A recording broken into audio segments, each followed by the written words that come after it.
Nosso divino amigo, aqui estamos os trabalhadores da última hora, discípulos afeiçoados do teu evangelho. Fazemos uma pausa para conversar contigo.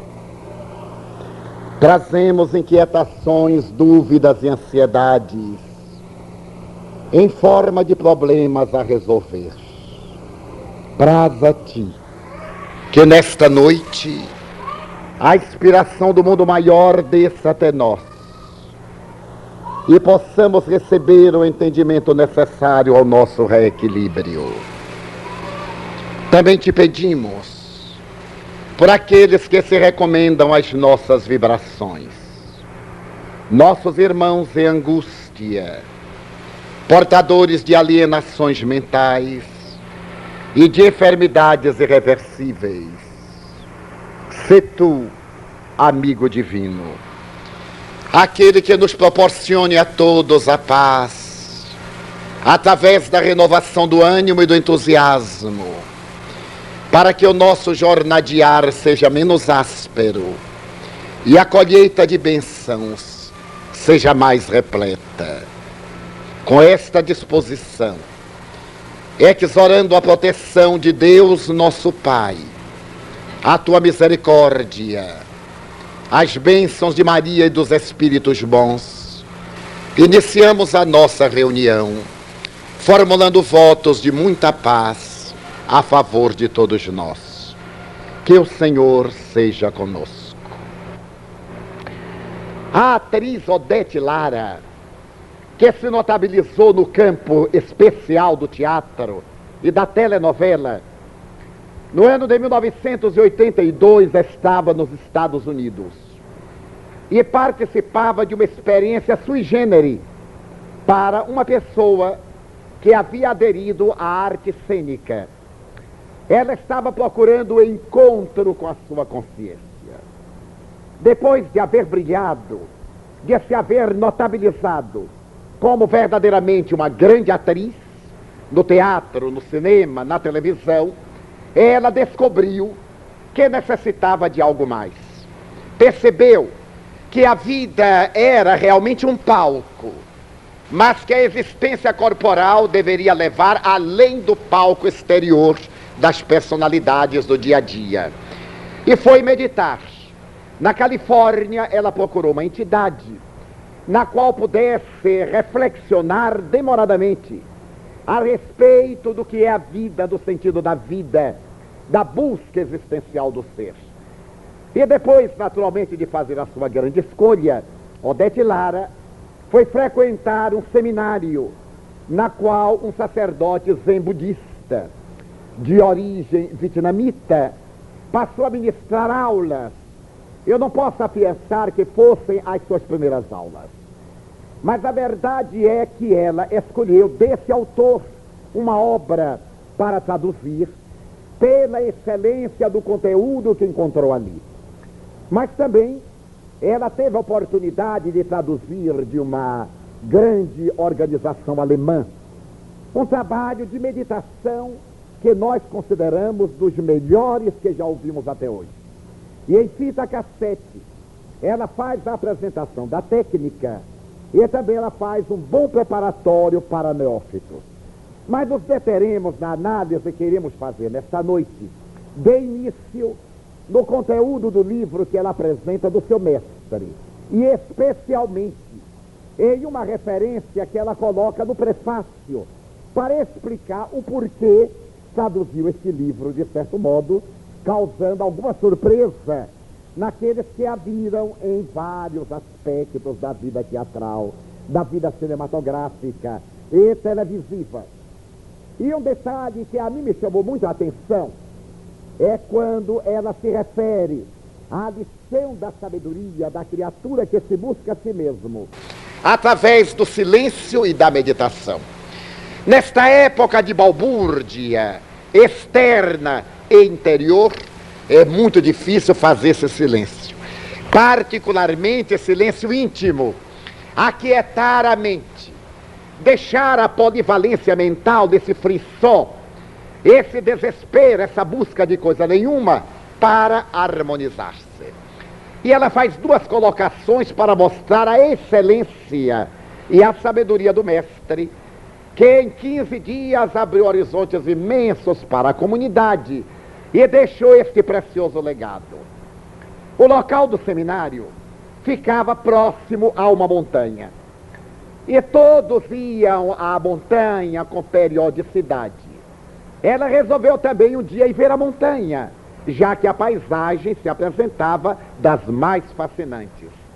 Subiu a montanha e deslumbrou-se com a visão do horizonte visual infinito e retornou ao monastério, chegando cansada e, de certo modo, desagradada.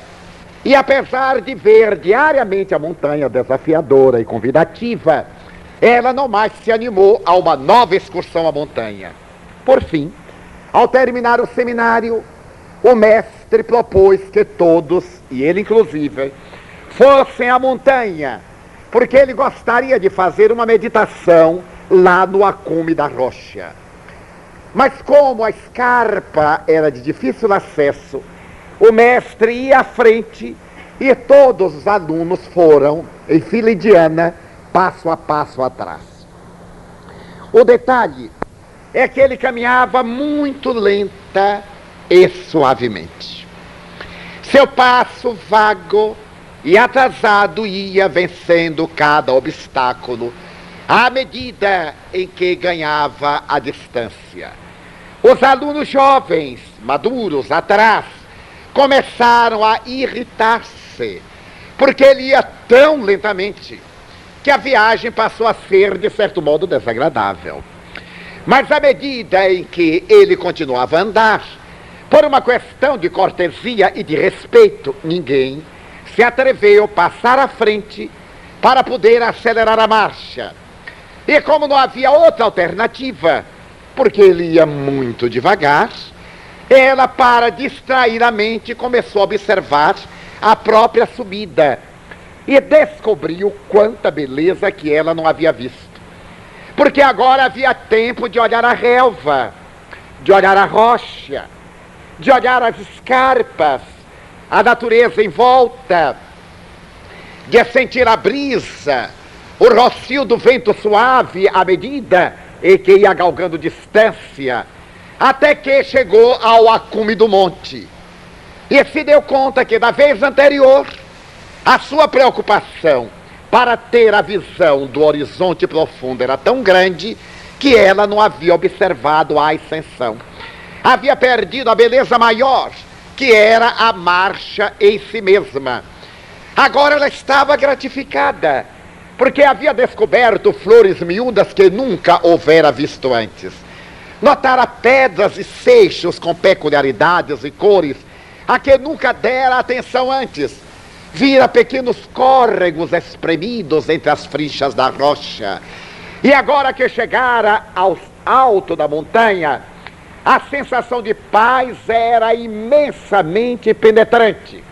E o retorno ainda foi mais agradável, porque alguma coisa que ela não observara tão atentamente antes, ela passou a observar agora, dando mais tempo à imaginação, à reflexão, até que chegou ao monastério com uma outra surpresa, perfeitamente descansada.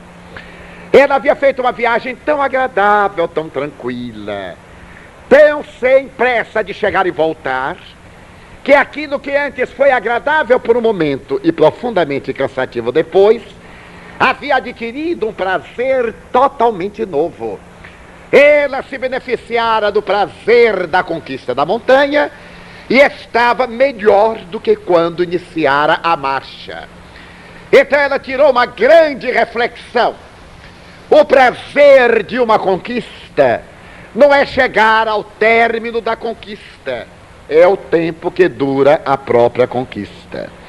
Então o prazer de alguma coisa é a preparação, é a busca, é a realização, até que no instante da plenitude a pessoa esteja tão perfeitamente sincronizada e sintonizada que possa fruir daquele prazer que anelava. Porque quando fazemos algo à dom de vanas, à pressa, O prazer desaparece pela nossa indisposição diante daquilo que nós logramos. Ou queremos fluir de uma vez a longo sorvo, ou queremos desfrutar imediatamente, e já de imediato passa o prazer, porque já está na hora de nós mudarmos de paisagem emocional. E ainda falando a respeito da sabedoria do seu mestre, que foi uma lição sem palavras, ele ali ministrou como é que se pode o indivíduo beneficiar de qualquer coisa, sem ter que beber até a última gota a taça do prazer, mas sorvê-la tranquila e pacientemente. Ela narra que no momento de um seminário assinalado para um domingo pela manhã, enquanto ele teorizava a respeito da meditação, alguns alunos começaram a cochilar. Primeiro porque era um domingo pela manhã, as pessoas deveriam ter tido uma noite mal dormida. Afinal, nós sempre estamos muito mal dormidos, porque estamos sempre cochilando. Então ele percebeu que as pessoas estavam cochilando. E teve uma ideia que foi uma outra lição preciosa. Ele pediu um voluntário, sem dizer para quem, e uma moça levantou-se.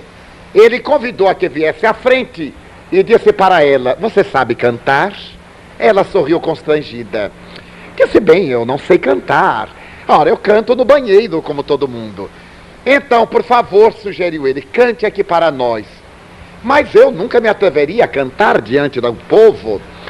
"Mas se eu lhe pedisse que cantasse." "Mas eu não sei nenhuma música." "Deve saber. Qualquer uma música da sua infância. Qualquer uma música de ninar." "Ah, mas eu não vou cantar aqui uma canção de ninar." "Mas deve. As pessoas estão com sono. E se nós cantarmos uma música de ninar, as pessoas dormirão melhor." Ela ficou algo constrangida e sem jeito começou a cantar. Cantou qualquer coisa. E quando ela terminou canhestra, ele agradeceu e o auditório estava perfeitamente desperto. Porque a mudança de atividade mental, a mudança de postura emocional, eliminara aquele morbo do cansaço, da monotonia, da noite dormida, do mau hábito de ouvir. Pela pressa que nós temos de estar acelerados na polivalência dos pensamentos, de pensarmos 10 coisas de uma vez e não resolvermos nenhum problema. Quando a mente é chamada à monoideia, à fixação, à ideia central, as pessoas começam a sentir um torpor e se deslocam. Então vem aquele sono terrível, que é uma auto-hipnose. A pessoa dirá: "Mas estou ouvindo tudo." Mas não está raciocinando, não está acompanhando. É um torpor desagradável e um sono profundamente perturbador. Mas é a falta do exercício da arte de pensar, aquietar a mente para ouvir. Meditando a respeito dessas duas colocações feitas por Odete Lara, ela explica que traduziu o livro, que é feito de pequenas histórias, de pequenas propostas, que chamaríamos na linguagem técnica de koans, pequeninas parábolas. Ela elegeu o livro porque achou que era uma forma muito simples de convidar as pessoas à meditação e de estimular as pessoas às coisas simples. As coisas mais difíceis da vida são as coisas simples. Falamos habitualmente que é muito fácil ser complicado. Até o nosso temperamento é muito complicado. A nossa vida é muito complicada e nós sempre complicamos um pouquinho mais. Quando alguém nos diz assim: "Mas eu não consigo entender você", ainda assim, graças a Deus. Parece que nos dá uma sensação agradável de sermos pessoas misteriosas, complicadas, difíceis, que é exatamente a maneira de sermos infelizes. Porque fazemos aí de imediato um mecanismo de desdita e dizemos: "Vê, ninguém me entende." Mas nós não queremos que ninguém nos entenda.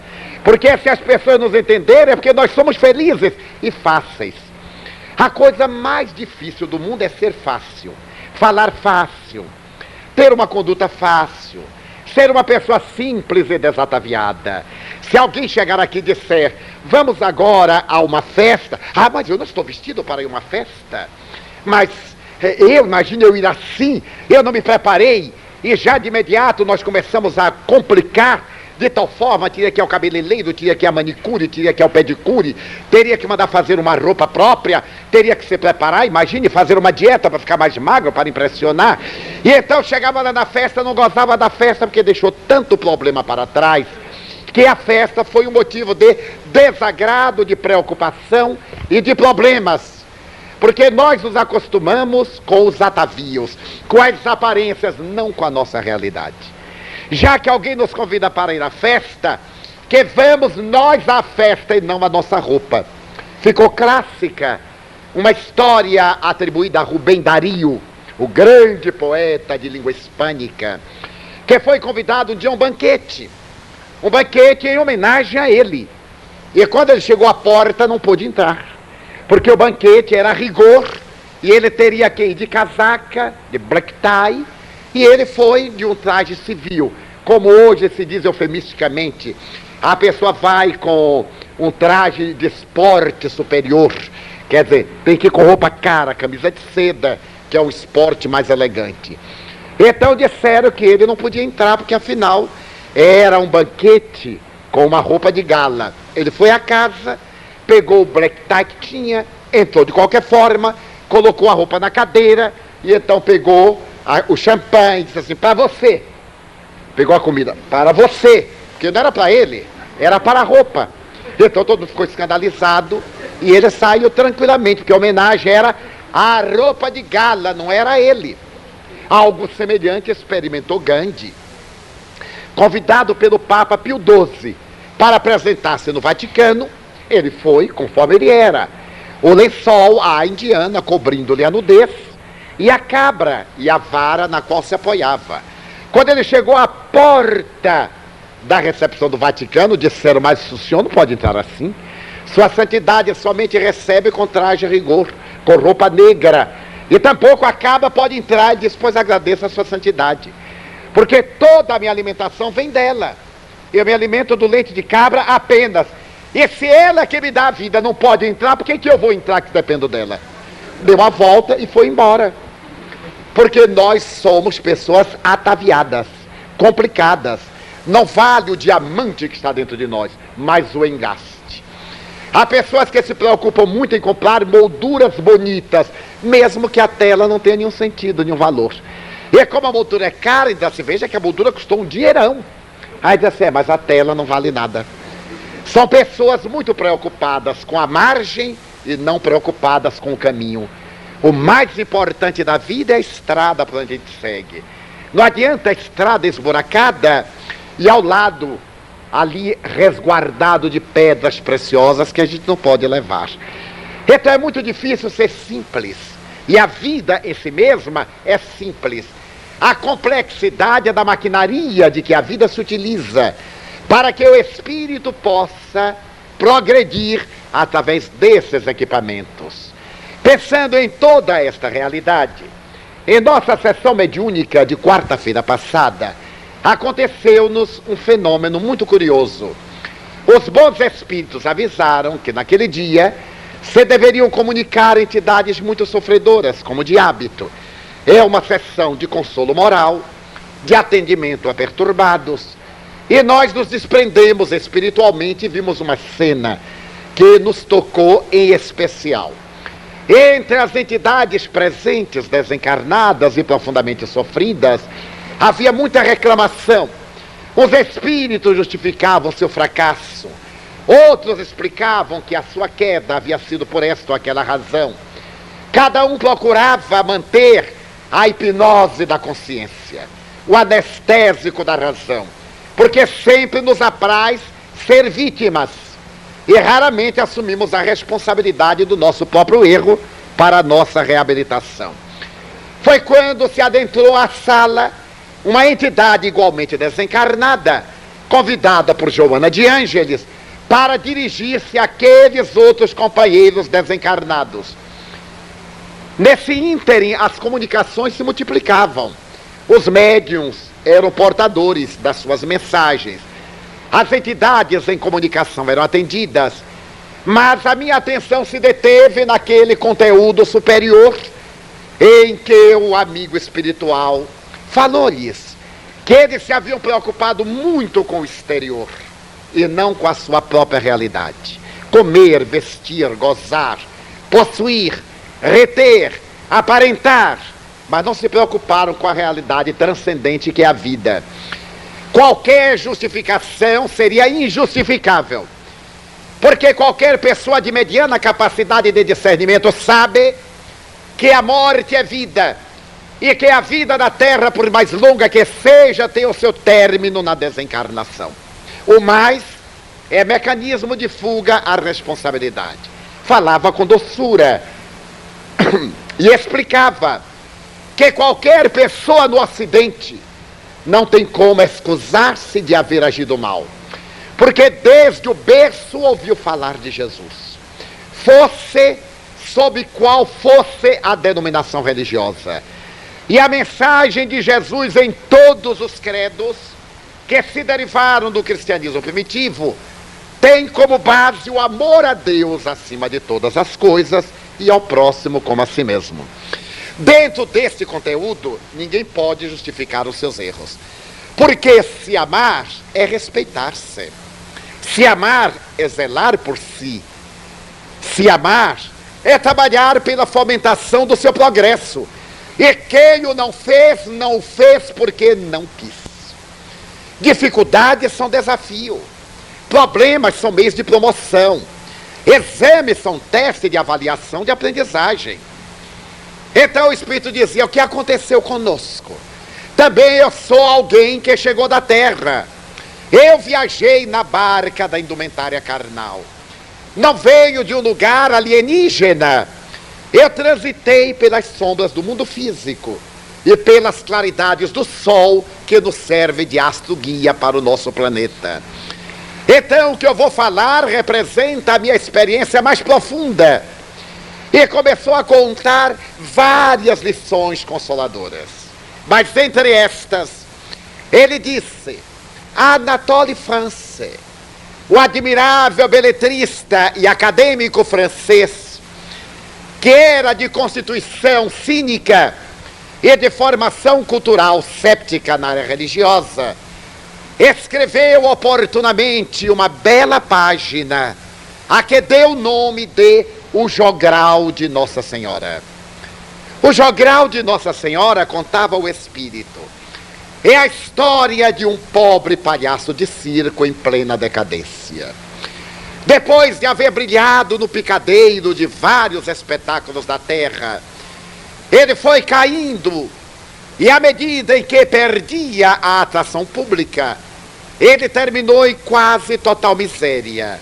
Entregou-se ao abandono de si mesmo, à embriaguez alcoólica, e certa noite de inverno, não tendo a quem recorrer, nem para onde ir, refugiou-se do frio e da chuva à porta de uma igreja onde adormeceu, sobre e entre jornais velhos. Passava por ali um monge piedoso, que vendo aquele homem exposto à intempérie, padecendo da injunção dolorosa da chuva e do frio, dele se apiedou e resolveu por levá-lo à ordem religiosa, que afinal não se dedicava a ações caritativas. Aquela ordem era dedicada à contemplação e ao culto de Maria de Nazaré. Mas aquele homem, ao abandono numa noite invernosa, compungiu-lhe a alma, e ele, dando-lhe o melhor apoio, levou até a casa religiosa, e ali com o prior conseguiu albergá-lo, pelo menos, enquanto durasse a embriaguez, até que diminuísse a severidade do inverno. O jogral ali ficou numa cela, recuperou-se, recebeu caldo quente e alimentação reconfortante. Caracterizava a ordem o maior silêncio possível, porque cada frade havia elegido a melhor maneira de homenagear Maria. Este Verdi ficava interminas horas no órgão, enchendo a nave resplandecente da capela de notas harmônicas, engrandecendo a Rainha dos Anjos. Aquele dedicava o seu tempo a pintar a seda, iluminúrias, painéis e estandartes em que Maria era a personagem central. Aquele outro trabalhava cerâmica e fazia vasos preciosos para ornamentar a igreja. Mas algum dedicava-se a especiarias, a perfumes, para glorificar a mãe de Jesus. Outro mais se dedicava a fazer estátuas para poder adornar os jardins, sempre com a figura da Mãe Santíssima como sendo a personalidade central. Enfim, era uma casa de ação contemplativa, tendo por eixo a rosa mística de Nazaré. E o jogral acompanhava toda aquela movimentação profundamente humilhado. Ele desejava dizer da sua gratidão aos frades, que não lhe davam oportunidade de muita conversa. Ele queria dizer a Deus que estava feliz. Havia recuperado a saúde. Havia recuperado algo mais importante do que a saúde: a dignidade humana. E ao recuperar a dignidade humana, que era o sentido do eu profundo, do si, como diríamos em psicologia transpessoal, ele passou a frequentar a capela.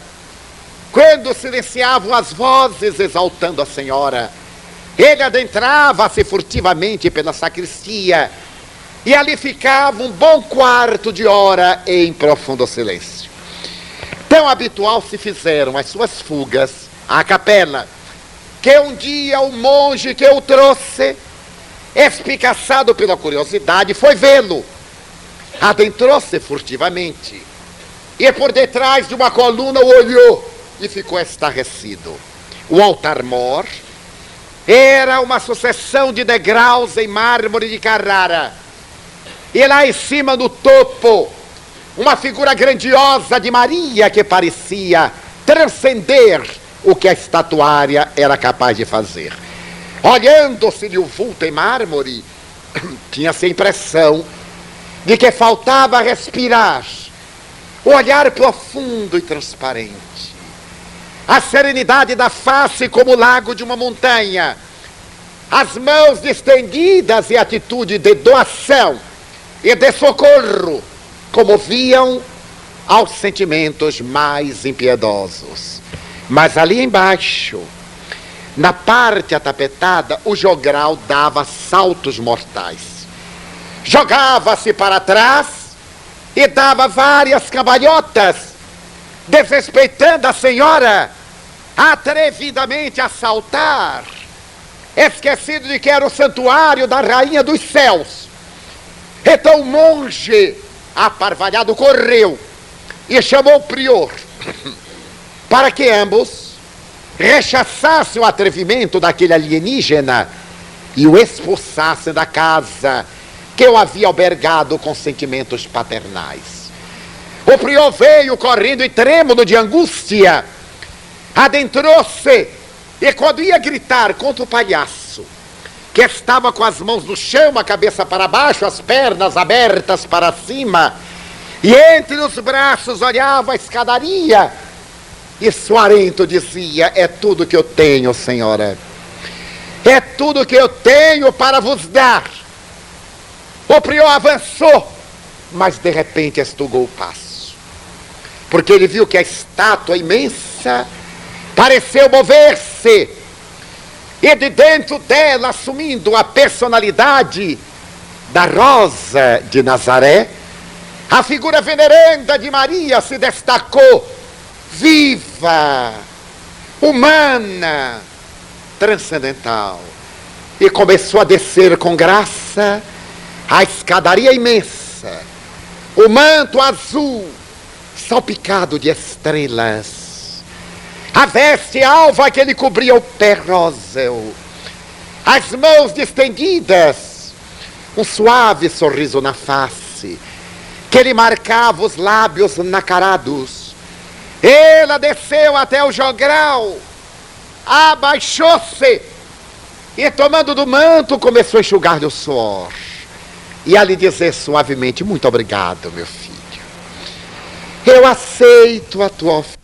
Tudo que me dão é grandeza, é arte, é beleza, vem de fora, mas tu me dás a ti.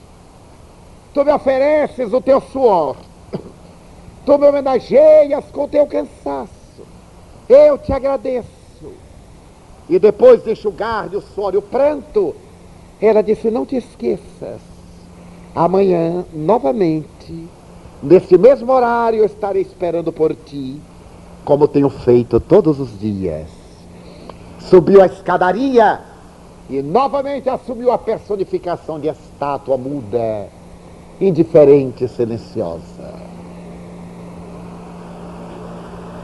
E Anatole France deixa nessa mensagem do jogral de Nossa Senhora a lição preciosa de que todos nós temos algo para dar quando queremos oferecer. Não há ninguém tão miserável, ninguém tão destituído de valor que não disponha de algo para oferecer. Não há alguém tão despido, tão infeliz, tão destituído que... Anatole France deixa nessa mensagem do jogral de Nossa Senhora a lição preciosa de que todos nós temos algo para dar quando queremos oferecer. Não há ninguém tão miserável, ninguém tão destituído de valor que não disponha de algo para oferecer.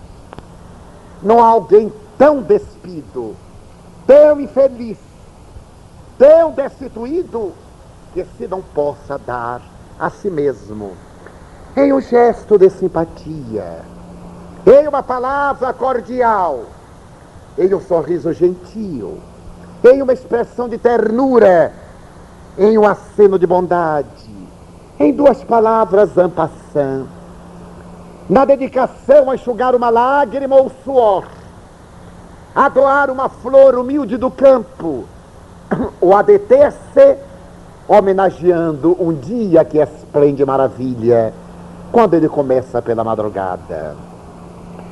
E ao terminar de dizer isso às entidades aturdidas que ali estavam, eu vi que vários desses espíritos choravam, profundamente arrependidos pelo tempo que jogaram fora.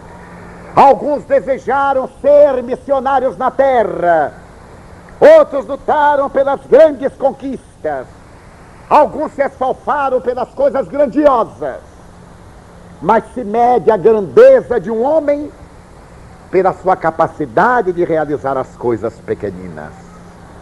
É tradicional o pensamento grego da filosofia. A grande marcha começa no primeiro passo, e o discurso mais brilhante na primeira palavra. Os gestos estoicos e heróicos são resultado dos pequenos gestos de gentileza.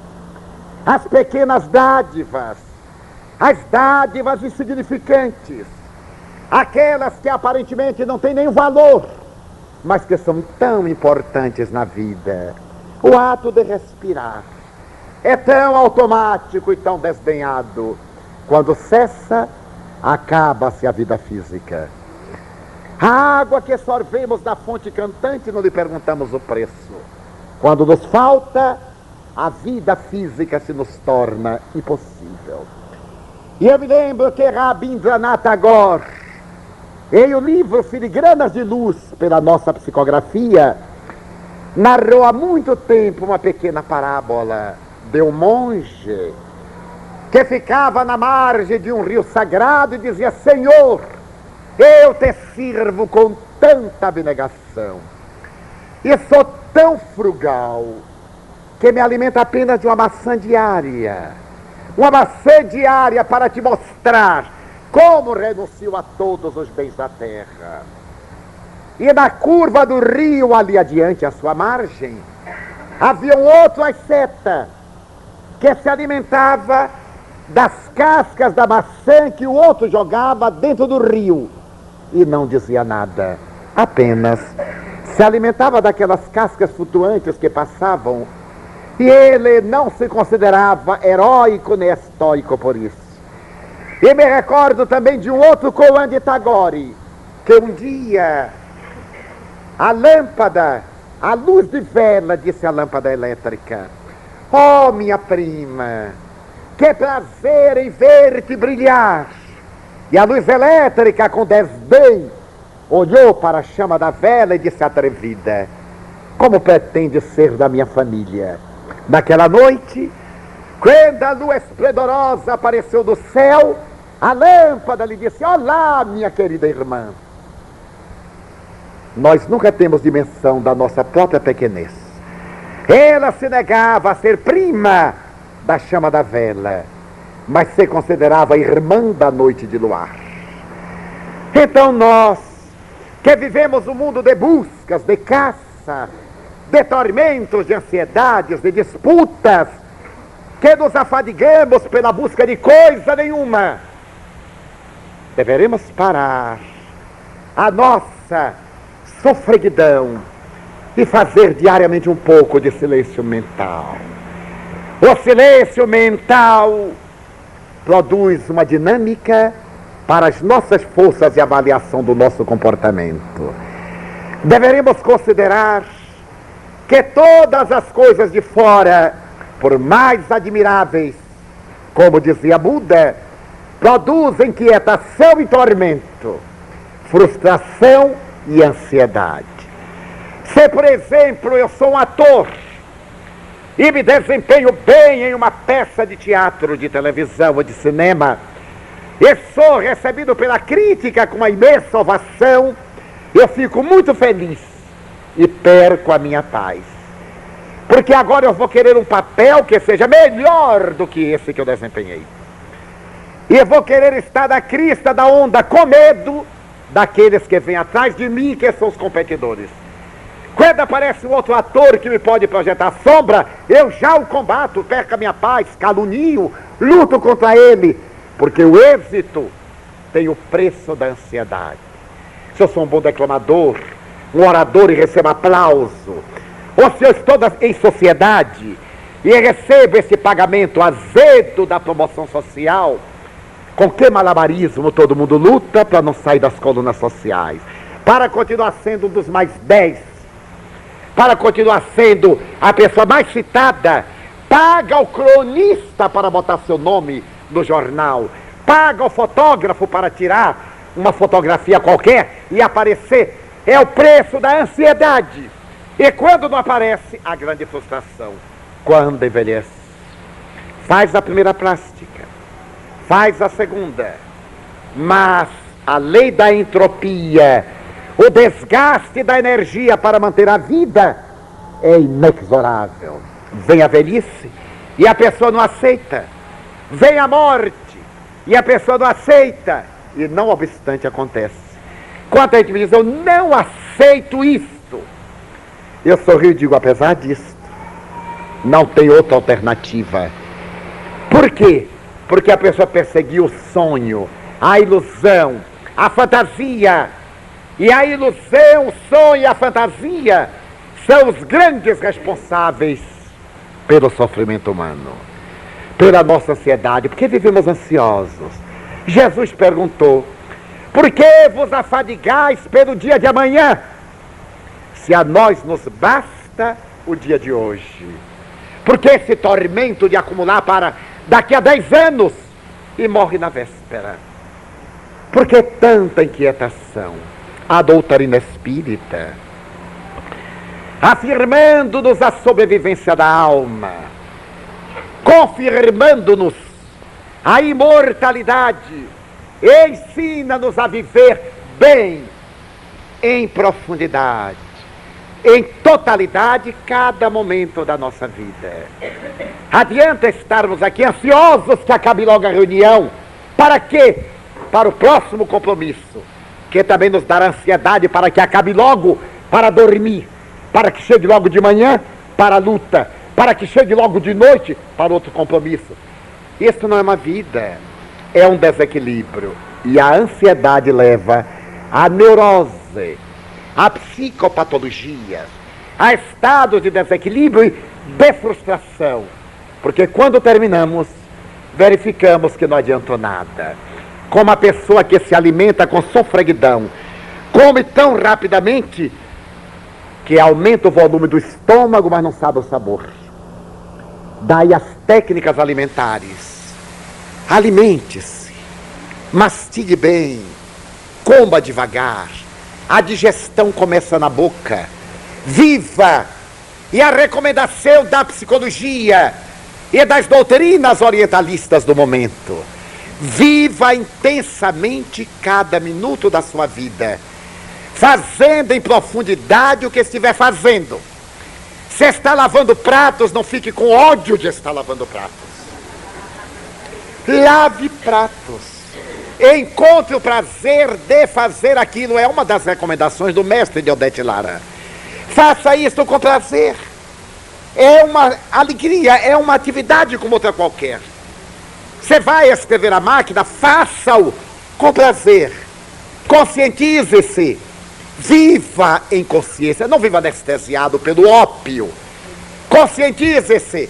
Diga: eu agora estou lavando pratos.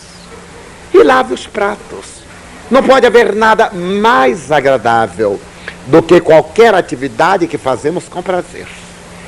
Mas se nós achamos que a atividade é ruim, ela é atormentante e tem que fazê-la, porque não tem outra alternativa. Se põe a empregada para fazer. O nosso tormento é tal, quando o prato vem à mesa, a gente fica passando a mão para ver se não tem gordura, para reclamar.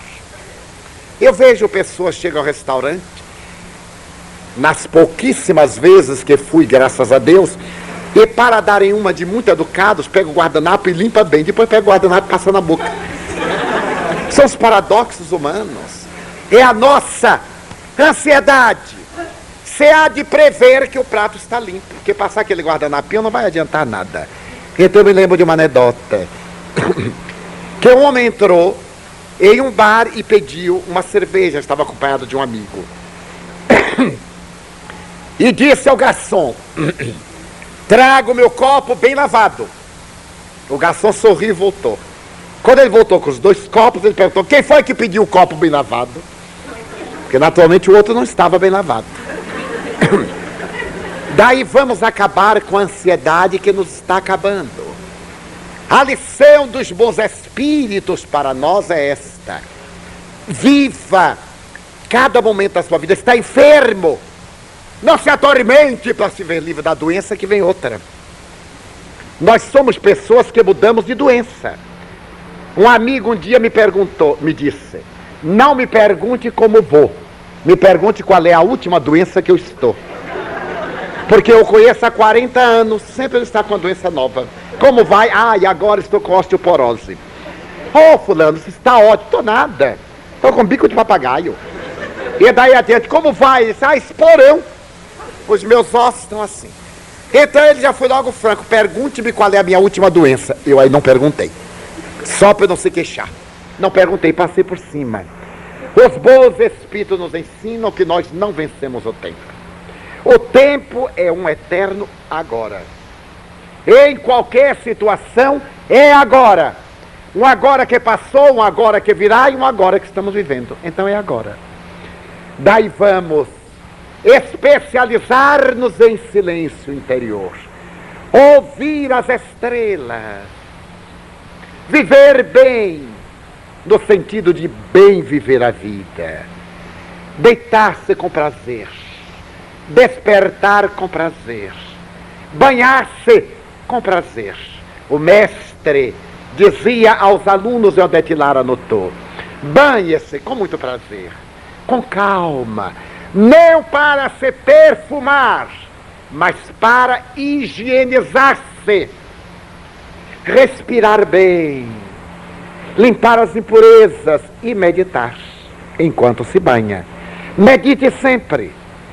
Tome de motivos positivos da vida e reflexione. Tem o hábito de pegar ônibus? Medite no ônibus. Numa fila qualquer, medite. Alguém lhe contrariou, medite nisso e diga: será que a contrariedade que ele me propõe vale eu perder o meu dia, quando tem tanta coisa boa? Negociar o bem com o mal, qual é o que pesa mais? Há uma pessoa que não gosta de mim, mas em contrapartida tem 10 que gostam. Eu vou ficar de mau humor por causa de um diante de 10 que são generosos comigo? É a busca da nossa frustração, porque não sabemos eleger as coisas mínimas da vida. E é como é feita a vida, de pequenas coisas que se harmonizam, de pequenas peças que se intercambiam, formando a harmonia do conjunto. Assim, quando tivermos de realizar uma jornada, façamos-la em calma. Sempre me chamou a atenção a atitude de Chico Xavier. Ele nunca tem pressa. Caminha bem devagar e as pessoas estão ansiosas que ele chegue logo. E ele vai remando e rindo devagar. Quem tiver pressa, vá adiante. Ele não marcou hora com ninguém. As pessoas é que marcaram o encontro com ele, mas ele não marcou encontro com ninguém. Eu contei aqui que Saibaba também me chamou a atenção, que estão ali dezenas de milhares de pessoas. E ele vem tranquilo, rindo, parecendo que não vai chegar nunca. E chega, por incrível que pareça. É a história do jabuti e do coelho na corrida. Que o coelho saiu disparada e o jabuti foi devagar e ganhou a corrida. Que o coelho cansou, foi descansar, dormiu, e o jabuti passou. E quando o irmão coelho acordou, havia perdido a corrida. Então vamos fazer os nossos atos dentro desta paisagem de profundo encontro consigo mesmo. Digamos com a psicóloga Labata, fazer a busca da consciência do si, saber-se quem é e mergulhar no oceano do si mesmo para poder encontrar a felicidade. Nesse sentido, preocupemo-nos em salvar-nos e despreocupemo-nos em salvar a humanidade. Quem se salvar já ajudou a humanidade. Novalis, o filósofo alemão, dizia: quando alguém cai, a sociedade cai com ele. E Joana de Ângeles, utilizando-se do pensamento de Novalis, fez uma paródia inversa. Quando alguém se levanta, a sociedade se levanta com este alguém. Porque quando alguém se ergue, é a sociedade nele representada. A nossa proposta desta noite é exatamente esta busca do si, das coisas pequeninas, das realizações que ninguém vê dentro de nós, da paz que deveremos derramar de nós em forma de serenidade e de harmonia. Vamos agora orar. Peçamos aos benfeitores espirituais que derrame sobre nós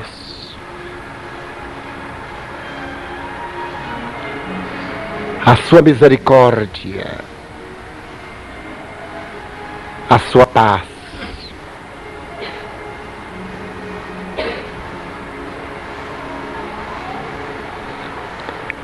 Peçamos pelos enfermos que aqui se encontram.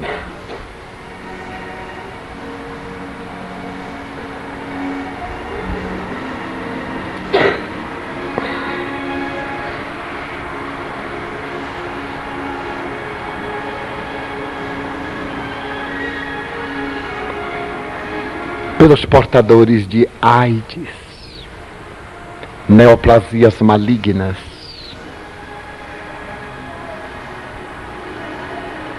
enfermidades mentais, doenças desgastantes e dolorosas, pelas obsessões,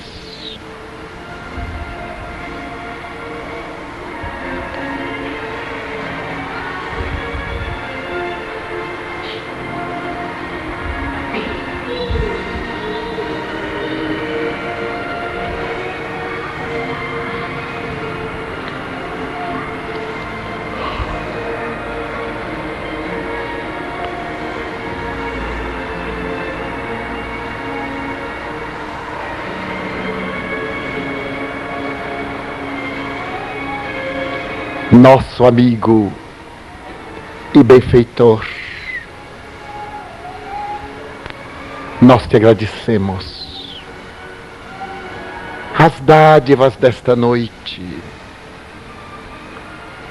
e a oportunidade de orarmos. Agradecemos-te todas as tuas bênçãos e pedimos-te que nos envolvas em harmonia, em saúde, em coragem para a luta, e que nos leves em paz de retorno ao nosso lar,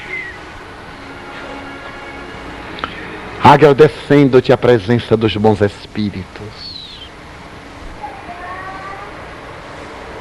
Em teu nome, em nome de Deus, dos espíritos nobres e bons,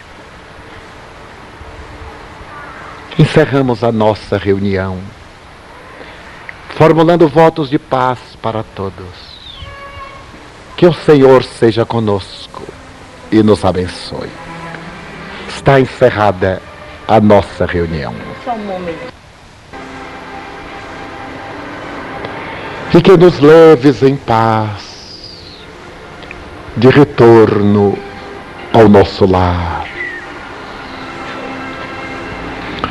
agradecendo-te a presença dos bons espíritos. Em teu nome, em nome de Deus, dos espíritos nobres e bons, encerramos a nossa reunião, formulando votos de paz para todos. Que o Senhor seja conosco e nos abençoe. Está encerrada a nossa reunião.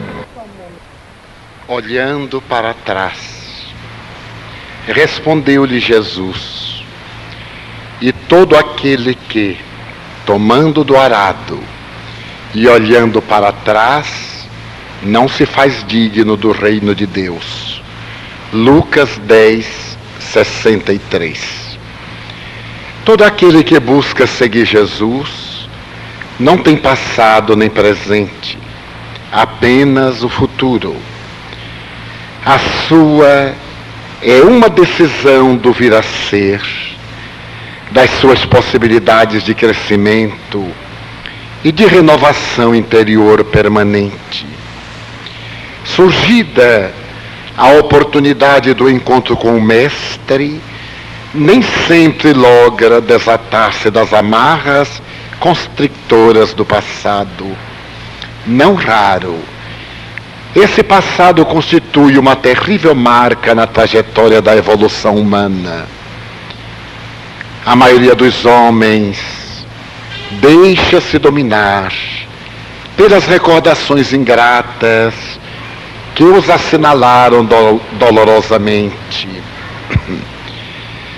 pelas reminiscências amargas quando sonhavam com amor e a ternura, pelas evocações dos momentos de ansiedade e amargura que pensavam seriam de bênçãos e renovação transcendente, de apelos às horas da escravidão aos gozos que se converteram em tenazes de dor, dilacerando os mais belos sentimentos. Desfilam por essas mentes as frustrações e os desejos não fruídos, as decepções e os anelos que ficaram ceifados, os abandonos a que se viram relegados 1000 vezes, e por tudo isto e muito mais, não podem seguir adiante, porque se detêm olhando para trás. Não poucos outros homens e mulheres igualmente param na paisagem das lembranças felizes que não retornarão. Repassam mentalmente as alegrias experimentadas que os emularam ao avanço e depois escassearam. os tesouros de júbilos com que foram aquinhoados e hoje cessaram, as expectativas de realização externa que eles permitiram abrir estradas emocionais para o progresso e agora se apresentam sem trânsito, as carícias que os enriqueceram de emoção e ora estão distantes, os folguedos e a juventude que já passaram.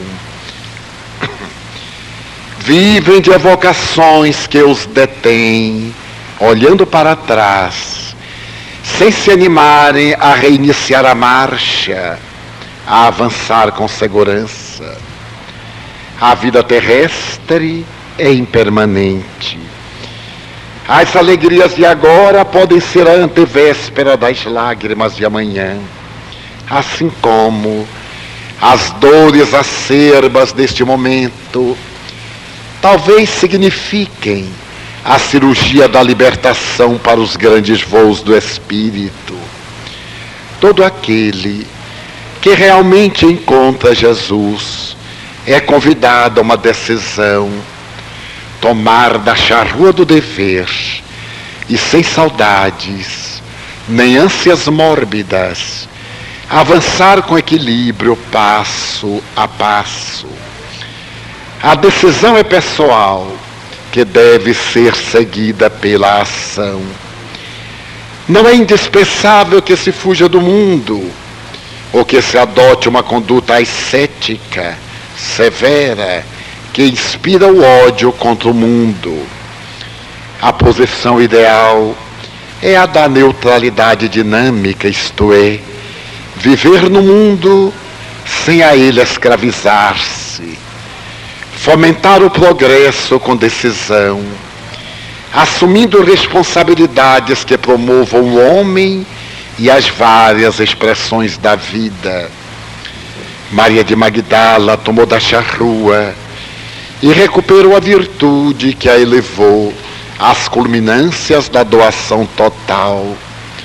Saulo segurou a charrua e, sem recordar-se do passado, tomou da cruz e plantou-a no monte da sublimação.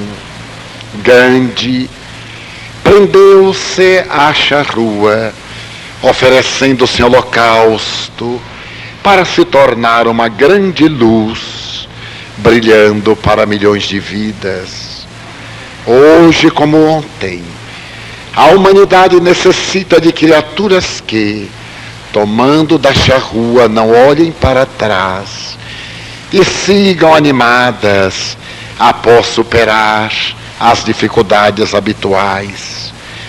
Se desejas seguir Jesus e tornar-te pleno, permanente, se almejas a renovação e a paz através do Evangelho, se queres a glória interior sem receios nem fronteiras, toma da charrua do amor, clareado pela fé, e mediante a ação da caridade, não olhes para trás. Joana de Ângeles.